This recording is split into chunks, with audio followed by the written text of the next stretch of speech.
Hello everyone, welcome back to my channel everything A to info. ఒక్కసారి నా ఛానల్ని subscribe చేసేయండి. వెంటనే వీడియో స్టార్ట్ చేసేద్దాం. ఈరోజు స్పెషల్ ఏంటంటే చిన్న చిన్న మెత్తళ్ళు అండి. ఏలంతా కూడా లేవు, అంత చిన్న మెత్తళ్ళు. పాతకాలం పద్ధతిలో చక్కగా అమ్మమ్మ చెప్పిన మెజర్మెంట్స్ తాను చేసి చూపిస్తుండగా నేర్చుకున్నామంట అనమాట. చూడండి, ఫస్ట్ ఈ మెత్తళ్ళని చక్కగా శుభ్రంగా కడిగేసుకోవాలి. కడిగేసి ఒక మట్టి పాత్రలో తీసుకుంటున్నాను అనమాట. ఇవి తీసుకున్న తర్వాత వీటిల్లో ఒక పెద్ద సైజు ఉల్లిపాయలు 2 తీసుకొని చిన్న చిన్నగా తరిగి అవి కూడా వేసేసాను. అలాగే ఒక పెద్ద స్పూను ఉప్పు, 1/2 స్పూను పసుపు, 2 నిండు స్పూన్లు కారం అన్నమాట. ఇది మసాలా కారం, ఇంట్లో పట్టించిందేనండి. అలాగే అల్లం వెల్లుల్లి పేస్ట్ కూడా ఇంట్లో అప్పటికప్పుడుకు రుబ్బుకున్నదే. అలాగే నూనె 2 గరిటెలు వేసుకోవాలి. నూనె తక్కువ అయితే చేపల కూర అస్సలు బాగోదన్నమాట. అలాగే 1/2 డజను పచ్చిమిరపకాయలని ఇలాగా నిలువుగా చీరేసుకొని వీటిల్లో వేసి ఈ ఉల్లిపాయల నుండి నీరంతా బయటకు వచ్చేలాగా, అలాగే చేపలు ఏమాత్రం చితికిపోకుండా చక్కగా జాగ్రత్తగా వీటన్నిటిని కలిపేసుకోవాలి. శుభ్రంగా ఉప్పు, కారం, ఉల్లిపాయ, నీరు అంతా చేపలకి పట్టేలాగా వీటిని కలిపి ఒక 10 నిమిషాలు పక్కన పెట్టేసుకొని ఉంచుకోవాలి. 10 నిమిషాలు గడిచిన తర్వాత వీటిని చక్కగా సిమ్ ఫ్లేమ్లో పెట్టేసి పొయ్యి మీద పెట్టేస్తున్నాను.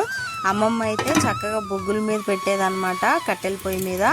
సో నాకు అది అవైలబుల్ లేదు కాబట్టి పొయ్యి మీద మామూలు స్టవ్ మీద వండేస్తున్నాను. చింతపండు అయితే 100 గ్రాములండి, కేజీకి కొలత. 1/2 లీటర్ వరకు నీళ్లు వేసి ఒక అరగంట పాటు నానబెట్టి ఆ గుజ్జు అంతా తీసానమాట. ఈలోగా ఈ చేపలు సిమ్ ఫ్లేమ్లో చక్కగా ఎగిరిపోతూ కమ్మని వాసన వస్తున్నాయి చూడండి. ఈ స్టేజ్లో మనము ఇప్పుడు తీసి పెట్టుకున్నాం కదా చింతపండు పులుసు, చక్కగా ముక్కలు మునిగిపోతున్నాయా అన్నంత వరకు పోసుకోవాలన్నమాట. ఈ చింతపండు పులుసుతో కలిసి ఇప్పుడు పొంగొచ్చేంత వరకు సిమ్ ఫ్లేమ్లోనే ఉడికిన తర్వాత ఏమాత్రం గరిటి పెట్టకుండా మనం చేత్తోనే ఈ దాకని పట్టుకొని ఈ చేపల కూరని ఒకసారి ఇలా కలుపుకోవాలన్నమాట. ఈ వీడియోలో చూపిస్తున్నట్టు గరిటె పెడితే ముక్కలు అయిపోతాయండి. ఈ స్టేజ్లో అసలు పెట్టకూడదు. సో నేను దాకని పట్టుకొని తిప్పి పెట్టేశాను మూత.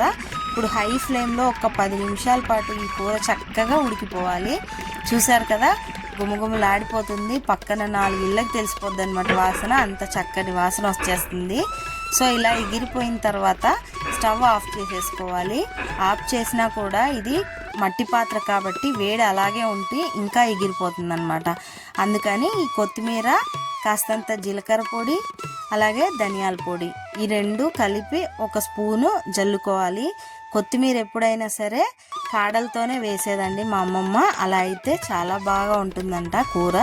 చూసారు కదా, ఇంత పులుసు ఉందనగానే స్టవ్ ఆఫ్ చేసేసుకుంటే అది చక్కగా వేడి చల్లారేసరికి ఎగిరిపోతుంది అనమాట. మట్టి పాత్రలో ఎగిరిపోయి చక్కగా ఉంటుంది. ఏమాత్రం ముక్క చితకకుండా ఇలా రుచికరంగా అన్ని పర్ఫెక్ట్ మెజర్మెంట్స్తో రావాలంటే ఇలా కలిపి పెట్టుకొని తప్పకుండా ట్రై చేయండి. ఎలా వచ్చిందో నాకు కామెంట్స్లో కూడా చెప్పండి. Bye bye.